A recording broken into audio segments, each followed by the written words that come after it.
Hallelujah, hallelujah. യേശുവേ ആരാധന, യേശുവേ ആരാധന, യേശുവേ സ്തോത്രം, യേശുവേ സ്തോത്രം.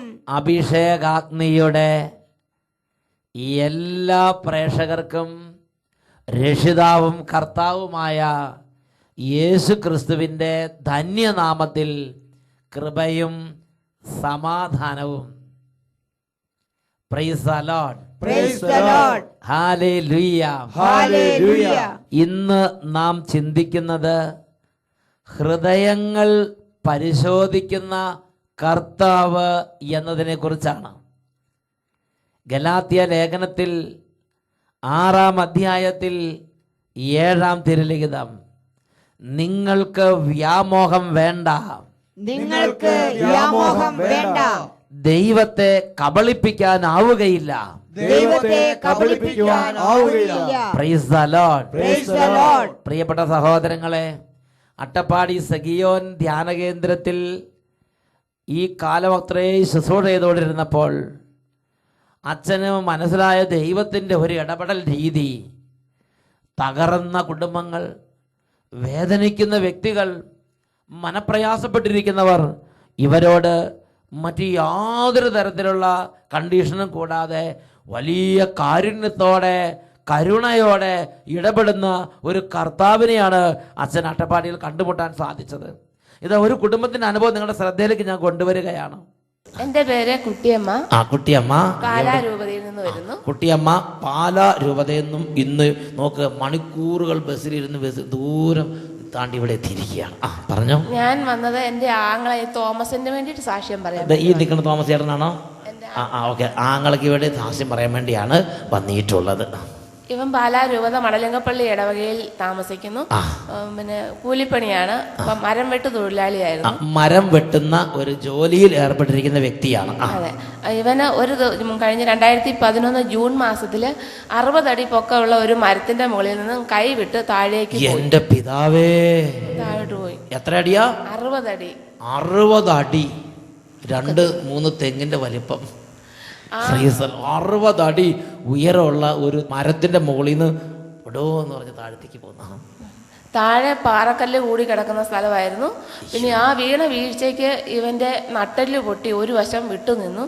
നട്ടെല്ല് പൊട്ടി അകന്ന് വിട്ടുനിന്നു. അതുപോലെ വാരിയൽ 6 വാരിയല് പൊട്ടിപ്പോയി. ഇതിന്റെയൊക്കെ കുഴലിട്ടതിൻ്റെയൊക്കെ പാടുകളുണ്ട്.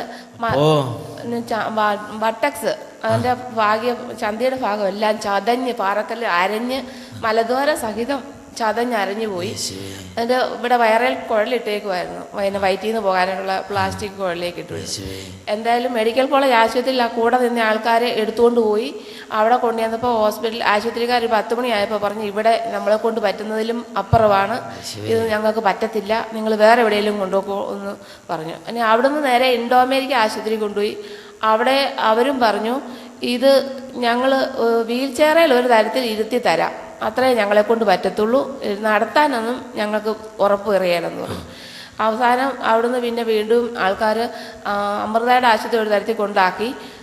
ആ സമയത്ത് തന്നെ ഞാനും ഈ ആദ്യ വെള്ളിയാഴ്ച ഈ അട്ടപ്പാടിയിലൂടെ ആദ്യ വെള്ളിയാഴ്ചത്തെ പ്രാർത്ഥനയിൽ പങ്കെടുക്കാൻ വന്നായിരുന്നു. വെള്ളിയാഴ്ചത്തെ ശുശ്രൂഷയ്ക്ക് വേണ്ടി ഈ സഹോദരി ഇവിടെ വന്ന് പ്രാർത്ഥിക്കുക പതിവായിരുന്നു. അപ്പൊ അന്ന് ആ ആഴ്ച വന്നിട്ടുണ്ടായിരുന്നു അല്ലേ? അന്ന് വന്ന് പ്രാർത്ഥിച്ചു. ഇവന്റെ അരയ്ക്ക് താഴോട്ട് മുഴുവൻ തളർന്നു പോയി. എന്നിട്ട് ഇങ്ങനെ കാരണം നട്ടല് പൊട്ടി ആകുന്നിരിക്കുകയാണ്. കംപ്ലീറ്റ് അരയ്ക്ക് താഴത്തേക്ക് എല്ലാ ചലനശക്തി നഷ്ടപ്പെട്ട്. പിന്നെ ഇവിടെ വന്നപ്പം ഞാൻ പ്രാർത്ഥനാ നിയോഗം എഴുതിയിട്ടു. എൻ്റെ കർത്താവെ, എൻ്റെ ആ സഹോദരനെ എങ്ങനെയെങ്കിലും പഴയതുപോലെ ഒന്ന് എഴുന്നേറ്റ് നടക്കാറാക്കി തരണേ എന്ന് പ്രാർത്ഥിക്കണേ എന്ന് പറഞ്ഞാണ് ഞാൻ പ്രാർത്ഥനാ നിയോഗം എഴുതിയിട്ടു. അങ്ങനെ ആ പ്രാർത്ഥനയുടെ ദിവസങ്ങളിൽ സ്തുതിപ്പിന്റെ സമയത്ത് നന്നായിട്ട് ഇവനെ സമർപ്പിച്ച് ഞാൻ സ്തുതിച്ച് നന്നായിട്ട് പ്രാർത്ഥിച്ചു. യേശുവേ സ്തുതി സ്തുതി എന്ന് പറഞ്ഞ് ഉറക്കെ പ്രാർത്ഥിച്ചു.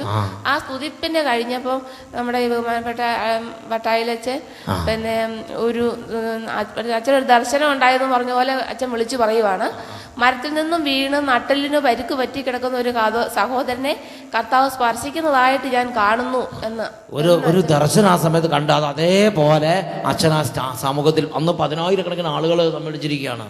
ഒരുപാട് ആളുകൾ സമയത്ത് അങ്ങോട്ട് വിളിച്ചു പറഞ്ഞു. അന്നേരം ഞാൻ വീട്ടിൽ ചെന്ന് എൻ്റെ ഭർത്താവിനോട് പറഞ്ഞു, എൻ്റെ വീട്ടിലും എല്ലാവരോടും ഞാൻ പറഞ്ഞു, ഇങ്ങനെ അച്ഛൻ വിളിച്ചു പറഞ്ഞു. അത് ഈ തോമസിൻ്റെ ഇവൻ്റെ കാര്യം തന്നെയാണ് അച്ഛൻ വിളിച്ചു പറഞ്ഞത്. ഞങ്ങൾ ഉറച്ചു വിശ്വസിച്ചു. അതോടുകൂടി പിന്നെ ഇവന് പതുക്കെ വിരലുകൾ മെല്ലെ അനങ്ങാൻ തുടങ്ങി. കാലൊക്കെ രണ്ടു കാലം പോളിയോ വന്നതുപോലെ തളർന്നു പോയതാ. അതിന് പിന്നെ പതുക്കെ പതുക്കെ ഒരു പെട്ടെന്ന് ശരീരത്തിന്റെ ഓരോ മേഖലകളിൽ ചലനശക്തി ഉണ്ടായി, വ്യത്യാസം വന്ന് സ്ലോലി 8 മാസം ആയപ്പോഴത്തേക്കും പതുക്കെ കാലും നിലത്ത് കുത്തി. ഇതായിപ്പോ നമ്മുടെ മുമ്പിൽ ഇതാ പൂർണ്ണ ആരോഗ്യത്തോടെ വന്ന് നിൽക്കുകയാണ്. ദൈവം പ്രത്യേകം സ്പർശിച്ച്. പ്രിയപ്പെട്ട സഹോദരൻ, 60 അടി മുകളിൽ നിന്ന് ശരിക്കും കല്ലുകളൊക്കെ നിറഞ്ഞൊരു സ്ഥലത്തേക്ക് വീണ് ശരീരം ചതഞ്ഞ് എല്ലുകൾ പൊട്ടി നട്ടെല്ലെല്ലാം അകന്ന് എത്രയോ ഭീകരമായ ഭയാനകമായ ഒരു അന്തരീക്ഷത്തിലൂടെ കടന്നുപോയി. പക്ഷെ പ്രാർത്ഥിച്ച സമയത്ത് ഈശോരിതർ ഇതാ വീണ് നടുവൊട്ടി ഇങ്ങനെ ശരീരത്തിൽ ഇതൊക്കെ പൊട്ടലൊക്കെ വന്നിരിക്കുന്ന കർത്താവ് സുഖപ്പെടുത്തുന്നതായി കാണിച്ചു കൊടുത്ത്, അതേമാതിരി ഇതാ നമ്മുടെ മുമ്പിൽ ആ സഹോദരി ഇന്ന് വന്ന് ഈശോ ചെയ്ത ഈ ഒരു കാര്യത്തെ ദൈവജനത്തിന് മുമ്പിൽ വെളിപ്പെടുത്തുകയാണ്. നിങ്ങൾ കാണുന്നുണ്ട് സഹോദരനെ? എൻ്റെ മുഖത്ത് പാടൊക്കെ ഉണ്ട്, ഓപ്പറേഷൻ ചെയ്തതിൻ്റെ പാടൊക്കെ. Hallelujah, hallelujah. ആ സഹോദരൻ കാണുന്നുണ്ടോ? യേശുവിന് കോടാനുകോടി നന്ദി. പ്രിയപ്പെട്ട സഹോദരങ്ങളെ, ഇതേപോലെ ഈ വചന ശുശ്രൂഷ നടന്നുകൊണ്ടിരിക്കുന്ന ഈ ചുരുങ്ങിയ സമയത്തിനുള്ളിൽ നമ്മുടെ കുടുംബങ്ങളിൽ പ്രവർത്തിക്കാൻ നമ്മുടെ കർത്താവായ യേശു ക്രിസ്തുവിന് കഴിയും. ഹല്ലേലൂയ. യേശു ക്രിസ്തു ഇന്നലെയും ഇന്നും എന്നും ഒരേ ആൾ തന്നെ. Hallelujah, hallelujah. നമുക്ക് എല്ലാവർക്കും എഴുന്നേറ്റ് നിൽക്കാം. ഭവനങ്ങളുള്ള എല്ലാവരും എഴുന്നേറ്റ് നിൽക്കുക. കമ്മ്യൂണിറ്റി ഉള്ളവരെല്ലാവരും എഴുന്നേറ്റ് നിൽക്കുക. ഒരുമിച്ചിരുന്ന ഒരു ധ്യാനകേന്ദ്രം എന്ന പോലെ വചനം കേൾക്കുന്ന ദൈവമക്കളുണ്ട്. ദയവ് ചെയ്ത് എഴുന്നേറ്റ് നിൽക്കുക. കുട്ടികളെ ദയവ് ചെയ്ത് എഴുന്നേറ്റ് നിൽക്കുക. മാതാപിതാക്കന്മാരുടെ കൂടെ ഈ ശുശ്രൂഷയിൽ നിങ്ങൾ പങ്കുചേരുക. ഉറക്കെ പറയാ ഹല്ലേലൂയ. അടുക്കളയിലെ പരിസരത്ത് ആരെങ്കിലും ചുറ്റിക്കറങ്ങി അങ്ങനെ തപ്പി അങ്ങനെയുള്ളവരെല്ലാവരും തന്നെ വേഗം തന്നെ കൂട്ടായ്മയിലേക്ക് വരിക. ഒരുമിച്ച് വചനം കേട്ട്, ഒരുമിച്ച് പ്രാർത്ഥിച്ച്, ഒരുമിച്ച് പാടി, ഒരുമിച്ച് ആരാധിച്ച് കർത്താവിൻ്റെ അനുഗ്രഹത്തിന് കുടുംബം മുഴുവനും പാത്രീഭൂതമാകാൻ, കുടുംബം മുഴുവനും കർത്താവിൻ്റെ അനുഗ്രഹം നിറയാൻ ഒരുമിച്ച് നിൽക്കുക. നമുക്ക് ഈ നിമിഷങ്ങളിൽ ഇങ്ങനെ പ്രാർത്ഥിക്കാം. കർത്താവായ യേശുവേ, ഈ കുടുംബങ്ങളിലേക്ക് അവിടുന്ന് എഴുന്നള്ളി വരണമേ. യേശുവേ, ഇപ്പോൾ പ്രാർത്ഥിച്ചുകൊണ്ടിരിക്കുന്ന എല്ലാ കോൺവെന്റുകളിലേക്കും എല്ലാ സ്ഥാപനങ്ങളിലേക്കും പ്രാർത്ഥനാ ഗ്രൂപ്പുകളിലേക്കും എഴുന്നള്ളി വരണമേ. യേശുവേ, അങ്ങയുടെ നാമത്തിന്റെ അത്ഭുത ശക്തി ഈ നിമിഷങ്ങളിൽ രോഗികളുടെ മേൽ വ്യാപരിക്കട്ടെ. തളർന്ന കൈകളും ബലമില്ലാത്ത കാൽമുട്ടുകളും യേശുവിന്റെ നാമത്തിൽ സൗഖ്യം പ്രാപിക്കട്ടെ. Hallelujah, hallelujah. യേശുവേ, ഈ ശുശ്രൂഷയിൽ പങ്കുചേരുന്ന വിദ്യാർത്ഥിനികളെ ഇപ്പോൾ സ്പർശിക്കണമേ. ഹല്ലേലൂയ. ഇരു കരങ്ങൾ ഉയർത്തി എല്ലാവരും സ്തുതിക്കുക. രോഗികളായ ദൈവമക്കൾ അടുത്തുണ്ടെങ്കിൽ കൂടെയുള്ളവർ ആ രോഗികളുടെ മേൽ കൈകൾ വെക്കുക. ബാക്കി എല്ലാവരും കരങ്ങൾ ഉയർത്തി വിശ്വാസത്തോടെ സ്തുതിച്ചുകൊണ്ടിരിക്കുക. ആയിരക്കണക്കിന് രോഗികളുടെ മേൽ അത്ഭുതങ്ങൾ സംഭവിക്കുന്ന നിമിഷങ്ങളാണിത്. ആയിരക്കണക്കിന് കുടുംബങ്ങളിൽ അത്ഭുതങ്ങൾ കർത്താവ് വർഷിക്കുന്ന നിമിഷങ്ങളാണിത്. ഉറക്കെ സ്തുതിക്കട്ടെ. Hallelujah, hallelujah. ഓ രാജാവേ, ഓ കർത്താവേ, ഓ പിതാവേ, രക്ഷിതാവേ, യേശുവേ, ആരാധന, ആരാധന. സ്തുതിച്ച് ആരാധിക്കുന്നു. കുടുംബങ്ങളെ സന്ദർശിക്കണമേ കർത്താവേ. ജീവിതങ്ങളെ സന്ദർശിക്കണമേ കർത്താവേ. സ്ഥാപനങ്ങളെ സന്ദർശിക്കണമേ കർത്താവേ. ഓരോ തളർന്ന ആത്മാവിനെ സ്പർശിക്കണമേ കർത്താവേ. ഓരോ രോഗികളെ സ്പർശിക്കണമേ കർത്താവേ. ആരാധന. ഓ രോഗികളെ യേശുവിന്റെ നാമം അയച്ച് സൗഖ്യപ്പെടുത്തുന്നു. തളർന്ന രോഗികളുടെ മേൽ യേശുവിന്റെ നാമം അയക്കുന്നു. എല്ലാ തിന്മകളെ യേശു നാമത്തിൽ ബന്ധിക്കുന്നു. എല്ലാ അന്ധകാരപീഠങ്ങളെ യേശു നാമത്തിൽ ബന്ധിക്കുന്നു. എല്ലാ പൈശാചികളും യേശു നാമത്തിൽ ബന്ധിക്കുന്നു. എല്ലാ ദുരദൃഷ്ടങ്ങളും യേശു നാമത്തിൽ വിട്ടുമാറി പോകട്ടെ. ആരാധന, ആരാധന.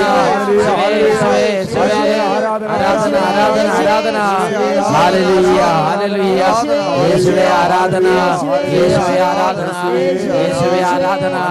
Hallelujah, hallelujah. യേശുവേ ആരാധന, ആരാധന. കർത്താവെ ഇപ്പോൾ സ്പർശിക്കണമേ കർത്താവെ. തളർന്ന് കൈകളും കാലുകളും അനക്കാൻ പാടില്ലാത്ത വിധം തളർന്ന് കിടക്കുന്ന മക്കളെ സ്പർശിക്കണമേ കർത്താവെ. പഠിക്കാൻ കഴിയാത്ത വിധം ബുദ്ധിയിൽ മാന്യം അനുഭവിക്കുന്ന കുഞ്ഞുങ്ങളെ സ്പർശിക്കണമേ കർത്താവെ. കുടുംബ കലഹവും സമാധാനക്കേടുന്ന വിധം പ്രാർത്ഥനയിൽ നിന്ന് വീണുപോയിക്കുന്ന ദൈവമക്കളെ സ്പർശിക്കണമേ കർത്താവെ. എൻ്റെ ഈശോ ഇന്ന് ഇടപെടണം, ഇല്ലെങ്കിൽ എൻ്റെ ജീവിതം നശിക്കും. അങ്ങനെ ഹൃദയവതയോടെ പ്രാർത്ഥിക്കുന്ന ഈ ദൈവമക്കളുടെ മേൽ ഇടപെടണമേ കർത്താവെ. ഒട്ടും വിശ്വാസമില്ലാതെ ഒരു കാഴ്ചക്കാരനെ പോലെ ഇതാ ഇരിക്കുന്ന ദൈവമക്കളെ സ്പർശിക്കണമേ കർത്താവെ. ഓരോ മകനെയും മകളെയും തുടരണമേ കർത്താവെ. ആയിരിക്കുന്ന അവസ്ഥയിൽ എല്ലാ ദൈവമക്കളെയും അങ്ങയുടെ അനുഗ്രഹത്തിനായി സമർപ്പിക്കുന്നു.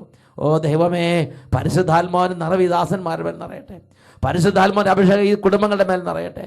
ഈ സമൂഹം മുഴുവനും പരിശുദ്ധാത്മാവിന്റെ നവ്യമായ അഭിഷേകത്താൽ പൂരിതമാകട്ടെ. Hallelujah, hallelujah. യേശുവേ ആരാധന, ആരാധന, ആരാധന. യേശുവിന്റെ നാമത്തിൽ അനുഗ്രഹിക്കുന്നു, ഇപ്പോഴും എപ്പോഴും എന്നേക്കും. Amen. Amen. Amen. Amen. Amen. Praise the lord. Praise the lord. ദിനവൃത്താന്തത്തിന്റെ 2-ാമത്തെ പുസ്തകം 2-ാമത്തെ അധ്യായത്തിലെ 20-ാമത്തെ തിരുലിഖിതം. നിങ്ങളുടെ ദൈവമായ കർത്താവിനെ വിശ്വസിക്കുവിൻ, നിങ്ങളുടെ ദൈവമായ കർത്താവിനെ വിശ്വസിക്കുവിൻ, നിങ്ങൾ സുരക്ഷിതരായിരിക്കും. നിങ്ങൾ സുരക്ഷിതരായിരിക്കും. അവിടുത്തെ പ്രവാചകന്മാരെ വിശ്വസിക്കുവിൻ, അവിടുത്തെ പ്രവാചകന്മാരെ വിശ്വസിക്കുവിൻ, നിങ്ങൾക്ക് വിജയം കൈവരും. നിങ്ങൾക്ക് വിജയം കൈവരും. ഹല്ലേലൂയ. ഹല്ലേലൂയ. യോഹന്നാന്റെ സുവിശേഷം 10-ാം അധ്യായം അതിൽ 35-ാം തിരുലിഖിതം. ദൈവവചനം ആരുടെ അടുക്കിലേക്ക് വന്നുവോ അവരെ ദൈവങ്ങൾ എന്ന് അവൻ വിളിച്ചു. ഹല്ലേലൂയ. 2 മക്കബായർ 8-ാം അധ്യായം അതിൽ 18-ാം തിരുലിഖിതം. നമുക്കെതിരെ വരുന്ന ശത്രുക്കളെയും ലോകം മുഴുവനെ തന്നെയും തന്റെ അങ്കുലി ചലനത്താൽ തറപറ്റിക്കാൻ കഴിയുന്ന സർവശക്തനായ ദൈവത്തിലാണ് നമ്മുടെ പ്രത്യാശ. ഹല്ലേലൂയ. ഹല്ലേലൂയ. നമുക്കെതിരെ വരുന്ന ശത്രുക്കളെയും ലോകം മുഴുവനെ തന്നെയും തന്റെ അങ്കുലി ചലനത്താൽ തറപറ്റിക്കാൻ കഴിയുന്ന സർവശക്തനായ ദൈവത്തിലാണ് നമ്മുടെ പ്രത്യാശ. ഹല്ലേലൂയ. ഹല്ലേലൂയ. സങ്കീർത്തന പുസ്തകം 75-ാം അധ്യായം 4-ാം തിരുലിഖിതം. കൊമ്പുയർത്തരുത് എന്ന് ദുഷ്ടനോടും വമ്പ് പറയരുത് അഹങ്കാരിയോടും ഞാൻ പറയുന്നു. ഹല്ലേലൂയ. 75-ാം സങ്കീർത്തനത്തിന്റെ 4-ാം വാക്യം ഒന്നും കൂടെ ഉറക്കെ പറയാം. വമ്പ് പറയരുത് എന്ന് ദുഷ്ടനോടും കൊമ്പുയർത്തരുത് അഹങ്കാരിയോടും ഞാൻ പറയുന്നു. ഹല്ലേലൂയ. ഈ നിമിഷങ്ങളിൽ എളിമയോടെ ഇരുന്ന് കർത്താവിന്റെ തിരുവചനത്തിന്റെ അത്ഭുതമായ ഒരു ചൈതന്യം, ഒരു സൗഖ്യം, ഒരു കൃപ, ഒരു അഭിഷേകം നിറയാൻ ആഗ്രഹിക്കാം. Praise the lord. Praise the lord. Hallelujah. Hallelujah. യെശയ്യായുടെ പുസ്തകത്തിൽ 57-ാം അധ്യായത്തിൽ 15-ാമത്തെ വാക്യം നമ്മൾ വായിക്കുന്നത് ഇങ്ങനെയാണ്: ആത്മാവിൽ എളിമയും അനുതാപവും ഉണ്ടായിരിക്കുകയും എൻ്റെ വചനങ്ങൾ കേൾക്കുമ്പോൾ വിറയ്ക്കുകയും ചെയ്യുന്നവനെയാണ് ഞാൻ കടാക്ഷിക്കുന്നത്. ഹല്ലേലൂയ. ഹല്ലേലൂയ. പ്രിയപ്പെട്ട സഹോദരങ്ങളെ, സ്വർഗത്തിലെ നമ്മുടെ പിതാവായ ദൈവത്തിന് ഒരു വലിയ ആഗ്രഹമുണ്ട്. നമ്മുടെ രക്ഷിതാവ് യേശുവിന് ഒരു വലിയ ആഗ്രഹമുണ്ട്. നമ്മുടെ സഹായകനായ പരിശുദ്ധാത്മാവിന് ഒരു വലിയ ആഗ്രഹമുണ്ട്. നമ്മുടെ എല്ലാവരുടെയും, ലോകം മുഴുവനുള്ള എല്ലാ മക്കളുടെയും ഹൃദയത്തിലും മനസ്സിലും ആത്മാവിലും ദൈവത്തെക്കുറിച്ചുള്ള, സ്വർഗത്തിലെ ദൈവത്തെക്കുറിച്ചുള്ള അറിവ് കൊണ്ട് നിറയണം. Praise the lord. Praise the lord. നിങ്ങൾ നമ്മുടെ ദൈവത്തെ അറിയണം. നിങ്ങൾ ദൈവത്തെ അറിയാത്ത വെറും ഒരു വെജിറ്റേറ്റീവ് ലൈഫ് നയിക്കാൻ പാടില്ല. നാം ദൈവത്തെ അറിയണം. ഇത് നമ്മുടെ സ്വർഗം ആഗ്രഹിക്കുന്ന ഒരു കാര്യമാണ്. ഹല്ലേലൂയ. യെശയ്യായുടെ പുസ്തകത്തിൽ 11-ാം അധ്യായത്തിൽ 9-ാം തിരുലിഖിതം, സമുദ്രം ജലം കൊണ്ട് നിറയുന്നത് പോലെ ഭൂമി കർത്താവിനെ കുറിച്ചുള്ള ജ്ഞാനം കൊണ്ട് നിറയും. സമുദ്രം ജലം കൊണ്ടെന്നതുപോലെ ഭൂമി കർത്താവിനെ കുറിച്ചുള്ള ജ്ഞാനം കൊണ്ട് നിറയും. ഹല്ലേലൂയ. ഷാലോം ചാനൽ അതിനുവേണ്ടിയുള്ള വലിയ വഴികള് നമുക്ക് ഒരുക്കി തരികയാണ്. ദൈവത്തിന്റെ ഈ കാലഘട്ടത്തിൽ പ്രത്യേക ഉപകരണമാണ് ഷാലോം ചാനൽ. നിങ്ങളുടെ കുടുംബത്തിൽ എല്ലാ ദിവസവും ഈ ഷാലോം ചാനലിന് വേണ്ടി നിങ്ങൾ പ്രാർത്ഥിക്കണം. നിങ്ങളുടെ ഫ്രണ്ട്സിനോടൊക്കെ പറഞ്ഞ് ഈ ഷാലോം ചാനലിന്റെ പ്രോഗ്രാം കാണാൻ അവരെ നിങ്ങൾ പ്രോത്സാഹിപ്പിക്കണം. നിങ്ങളങ്ങനെ ദൈവരാജ്യ വേലയിൽ പങ്കാളികളായി മാറണം. എനിക്ക് ഈ ഷാലോം ചാനലിനെ കുറിച്ച് വലിയ ഒരു മതിപ്പാണുള്ളത്. ഉറക്കെ പറയാ ഹല്ലേലൂയ. പ്രിയപ്പെട്ട സഹോദരങ്ങളെ, ഈ ഷാലോം ചാനലിലൂടെ ദൈവത്തിനെ കുറിച്ചുള്ള അറിവ് ലോകത്തിന് പകർന്നുകൊണ്ടിരിക്കുകയാണ്. ദൈവത്തിന്റെ ആത്മാവിനെ ലോകത്തിന് പകർന്നുകൊണ്ടിരിക്കുകയാണ്. അഭിഷേകാഗ്നി പ്രോഗ്രാമിലും ഓരോ എപ്പിസോഡിലും സ്വർഗത്തിലെ ദൈവത്തെ കുറിച്ചുള്ള ഓരോ ഉൾക്കാഴ്ചകൾ ലോകത്തിന് കർത്താവ് പകർന്നു നൽകുകയാണ്. ഇന്ന് കർത്താവ് നൽകുന്ന ഉൾക്കാഴ്ച നമ്മുടെ ഹൃദയങ്ങളെ പരിശോധിക്കുന്നവനാണ് നമ്മുടെ ദൈവം എന്നുള്ളതാണ്. Price the Lord. വേറൊരു വാക്കി പറഞ്ഞാൽ, നമ്മുടെ ജീവിതത്തെ പരിശോധിക്കുന്ന ഒരു ദൈവം ഉണ്ട്. ഞാൻ ചില ആളുകളെ കണ്ടുമുട്ടി. അപ്പോൾ അവർ പറഞ്ഞത് എന്താണെന്നറിയോ? അതെ, ഇതൊക്കെ ഇത്രേ പറ്റുള്ളൂ, കണ്ടമാനൊന്നും ഇവിടെ കടന്ന് കളിച്ചിട്ട് കാര്യമില്ല, ഇത് ലോകമാണ്, ഇവിടെ ഇത്രേ പറ്റുകയുള്ളൂ. ദൈവത്തിനറിയാം, എന്നെ കൊണ്ട് ഇതേ പറ്റുള്ളൂ, എന്നെ കണ്ടമാനം നിർബന്ധിക്കണ്ട, എന്നെ നിർബന്ധിച്ചാൽ ഒന്നും ചെയ്യല. ഇങ്ങനെ ചില ആളുകൾ പറയുന്നത് കേട്ടിട്ടുണ്ട്. Price the Lord. ചില കുടുംബങ്ങളിൽ കുട്ടികളും മാതാപിതാക്കളും തമ്മിൽ ഒരു യുദ്ധത്തിന്റെ വക്ക് വരെ എത്തുന്ന രംഗങ്ങളും എനിക്ക് ഓർമ്മയുണ്ട്. ആ മക്കള് മാതാപിതാക്കന്മാരോട് കയർക്കുകയാണ്. അവർ പറയുകയാണ്, ഞങ്ങളെ അങ്ങനെ കണ്ടമാനമൊന്നും നിർബന്ധിക്കണ്ട, ഞങ്ങളെ കണ്ടമാനമൊന്നും നിർബന്ധിക്കരുത്, ഞങ്ങൾക്കറിയാം ഇതൊക്കെ ഇത്രേ പറ്റുള്ളൂ, നിങ്ങൾ വേണമെങ്കിൽ അങ്ങോട്ട് ചെയ്തോ. ഇങ്ങനത്തെ ഒരു പ്രത്യേക തരത്തിലുള്ള ആത്മീയത ഇല്ലാത്ത ചിന്താരീതി, അല്ലെങ്കിൽ സാത്താൻ കൗശലം വെച്ച് നമ്മുടെ അനേകം മക്കളെ ഇത് തകർത്തിട്ടിരിക്കുകയാണ്. അതുകൊണ്ട് മാതാപിതാക്കന്മാരും മക്കളും എല്ലാവരും ഈ കാര്യം അറിഞ്ഞിരിക്കണമെന്ന് കർത്താവ് ആഗ്രഹിക്കുന്നുണ്ട്. നമുക്ക് തന്ന സമയം നമുക്ക് തന്നത് ദൈവമാണ്, കഴിവ് തന്നത് ദൈവമാണ്, ബുദ്ധി തന്നത് ദൈവമാണ്, ജീവിതം തന്നത് ദൈവമാണ്, മാതാപിതാക്കന്മാരെ തന്നത് ദൈവമാണ്, പഠിക്കാൻ സ്ഥാപനങ്ങൾ തന്നത് ദൈവമാണ്. ഇതെല്ലാം ദൈവം തന്നിട്ട് ദൈവം നമ്മുടെ ജീവിതത്തെ സ്വാതന്ത്ര്യത്തോടെ വിട്ടിരിക്കുകയാണ്. പ്രിയപ്പെട്ട സഹോദരങ്ങളെ, എനിക്കിതേ പറ്റുള്ളൂ, എന്നെയും കൊണ്ട് അധികം നിർബന്ധിക്കും, ഞാനിതൊക്കെ ഇത്ര ചെയ്യുള്ളൂ, കണ്ടമാനം നിർബന്ധിച്ച് ഒന്നും ചെയ്യല, അങ്ങനത്തെ രീതി ദൈവം വിശുദ്ധ രീതിയിൽ പറയുന്ന ഒരു കാര്യമുണ്ട്. മക്കളെ, ഇന്നല്ലെങ്കിൽ നാളെ ഞാൻ വരും, ഞാൻ വന്ന് നിനക്ക് തൂക്കുകട്ട പിടിക്കും എന്ന് കർത്താവ് അരുളി ചെയ്യുകയാണ്. ഇത് നമ്മൾ വായിക്കുന്നത് ആമോസ് പ്രവാചകന്റെ ഗ്രന്ഥത്തിലാണ്. നമുക്കെല്ലാവർക്കും, നിങ്ങൾ ബൈബിൾ ഉണ്ടെങ്കിൽ നിങ്ങളുടെ വീട്ടിലെ ബൈബിൾ എടുത്ത് ഒന്ന് തുറന്ന് വായിക്കുന്നത് നല്ലതാണ്. ഇനി എല്ലാ അഭിഷേകാഗ്നി പ്രോഗ്രാമിൽ ഇരിക്കുമ്പോഴും നിങ്ങൾ ആ സമ്പൂർണ്ണ ബൈബിൾ ഒന്ന് കൊണ്ടുവരണം. ആമോസിന്റെ പുസ്തകത്തിൽ 7-ാമത്തെ അധ്യായത്തിലാണ് നാം അത് കാണുന്നത്. 7-ാം അധ്യായം 7 മുതലുള്ള തിരുലിഖിതങ്ങൾ.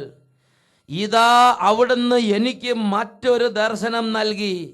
ഇതാ തൂക്കുകട്ടയുടെ സഹായത്തോടെ പണിതുയർത്തിയ ഒരു മതിലിനോട് ചേർന്ന് കർത്താവ് കയ്യിൽ ഒരു തൂക്കുകട്ടയുമായി നിൽക്കുന്നു.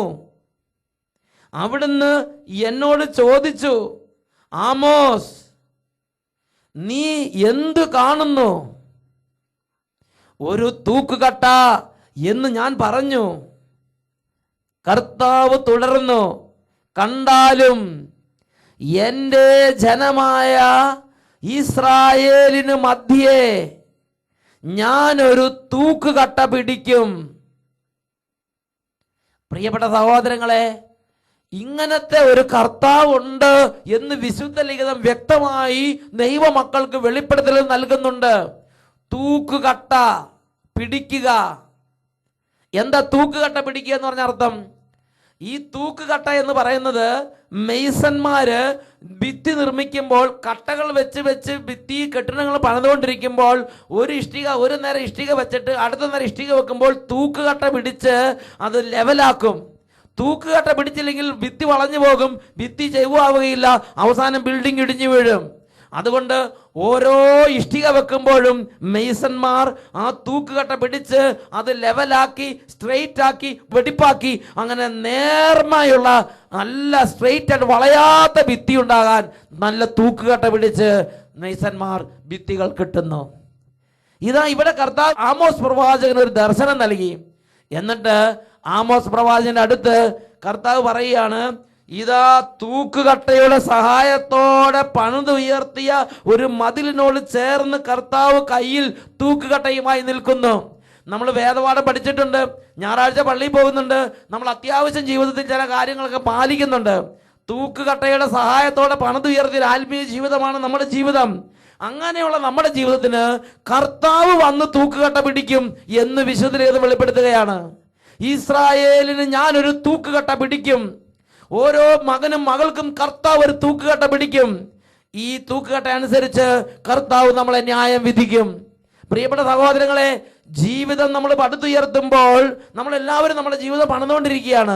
ഈ ജീവിതം പണിതുകൊണ്ടിരിക്കുമ്പോൾ എന്നെയും നിങ്ങളെയും പരിശോധിക്കുന്ന തൂക്കുകട്ട ജീവിതത്തിന് പിടിക്കുന്ന ഒരു കർത്താവ് വന്ന് എൻ്റെ ജീവിതത്തെ പരിശോധിക്കും എന്ന ഓർമ്മയോടെ എന്ന വിചാരത്തോടെ നമ്മൾ നമ്മുടെ ജീവിതത്തെ മുന്നോട്ട് കൊണ്ടുപോകണം എന്ന് നമ്മുടെ ദൈവമായ കർത്താവ് ആഗ്രഹിക്കുകയാണ്.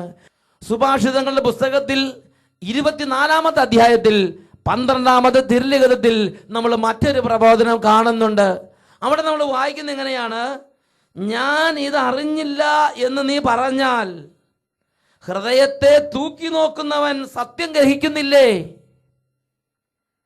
ചില ആളുകളുടെ ഒരു രീതിയാണ്, അയ്യോ ഇതൊക്കെ ഇതെന്താ ഇത്, എനിക്കറിയാൻ പാടില്ല, എന്നെ കൊണ്ട് ഇതേ പറ്റുള്ളൂ. അങ്ങനെ ഒരു കുഴഞ്ഞൊരു ജീവിതം. പ്രിയപ്പെട്ട സഹോദരങ്ങളെ, ഹൃദയത്തെ തൂക്കി നോക്കുന്ന ഒരുവനുണ്ട്.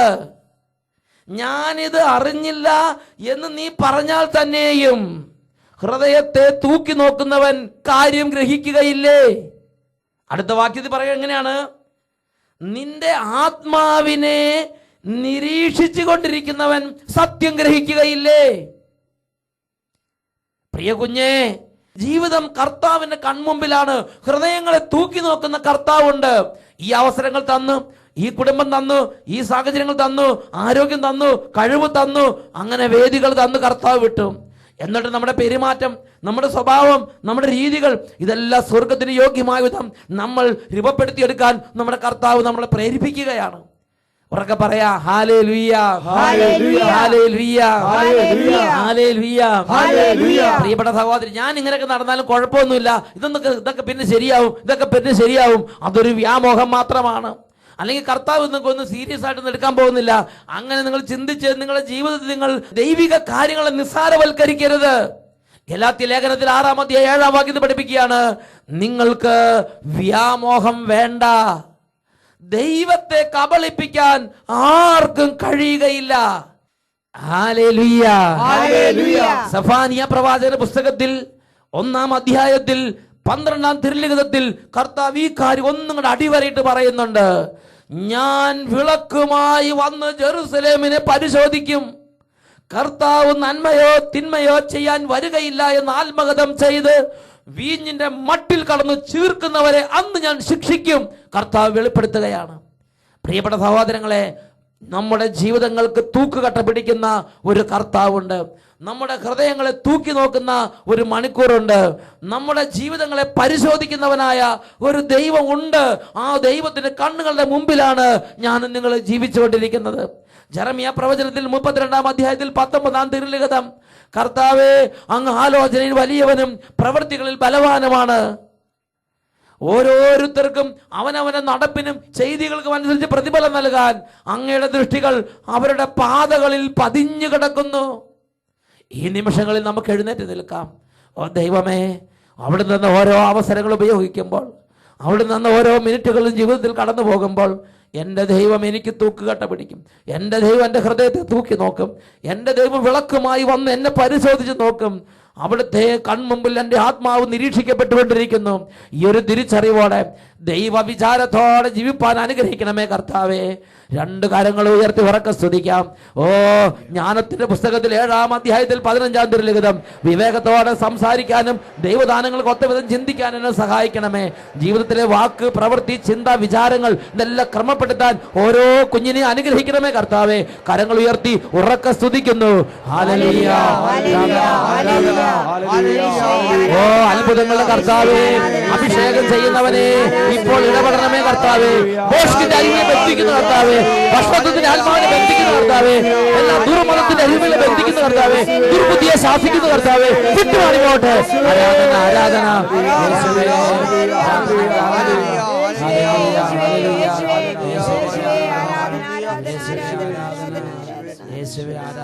യേശുവിന്റെ നാമത്തിൽ അനുഗ്രഹിക്കുന്നു, ഇപ്പോഴും എപ്പോഴും എന്നേക്കും.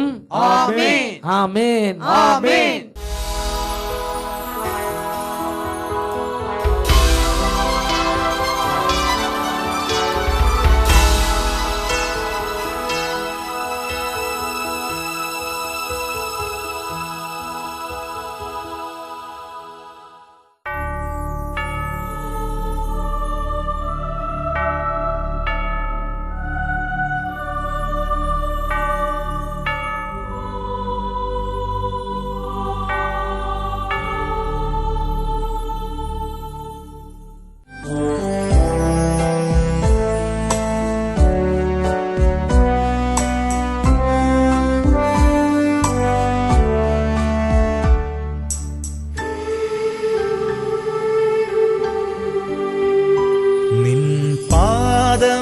ഉണർന്നു ഞാൻ ഒന്ന് ആരാധിക്കട്ടെ. എൻ കരങ്ങൾ തിരുപ്പാതെ ഞാൻ ഒന്നു ചേർത്തു വയ്ക്കട്ടെ. നന്മ ചെയ്തു സഞ്ചരിച്ച പാദങ്ങൾ ഒന്നു ചുംബിച്ചിടട്ടെ. ജീവന്റെ നാഥനാമേശുവേ, എന്റെ തമ്പുരാനേ, ഉത്ഥാനം ചെയ്തവനേ, ഞങ്ങൾ ആരാധിക്കുന്നു. മരണത്തെ ജയിച്ചവനേ, ഞങ്ങൾ ആരാധിക്കുന്നു. Hallelujah, hallelujah. ഈ നിമിഷങ്ങളിൽ രണ്ട് കരങ്ങൾ ഉയർത്തി ഒരുമിച്ച് നമുക്ക് യേശുവിനെ നാമം വിളിക്കാം. യേശുവിനെ നാമം വിളിക്കുന്ന എല്ലാ സ്ഥലങ്ങളിലും സാത്താനും തകർച്ചകളും രോഗങ്ങളും അന്ധകാരങ്ങളും പൊട്ടിയമർന്ന് വീഴുന്നു. വലിയ സൗഖ്യങ്ങളും അനുഗ്രഹങ്ങളും സന്തോഷവും സമാധാനവും ആ ദേശങ്ങളിലേക്ക് നിറയുന്നു. കരങ്ങൾ ഉയർത്തി യേശുവിനെ വിളിക്കട്ടെ. യേശുവേ, യേശുവേ, യേശുവേ, യേശുവേ, യേശുവേ, യേശുവേ, യേശുവേ, യേശുവേ, യേശുവേ, യേശുവേ, യേശുവേ, യേശുവേ, യേശുവേ. എല്ലാവരും യേശുവിനെ നാമം വിളിക്കുന്നു, കരങ്ങൾ ഉയർത്തി വിളിക്കുന്നു. കുടുംബങ്ങൾ അന്ധകാരങ്ങൾ തകരട്ടെ. മാരക വ്യാധികളെ ബന്ധിക്കുന്നു, കുടുംബ കലഹങ്ങളെ ബന്ധിക്കുന്നു, പൈശാചിക പീഡകളെ ബന്ധിക്കുന്നു. അന്ധകാര ശക്തികൾ അമരട്ടെ. ആരാധന, ആരാധന, ആരാധന.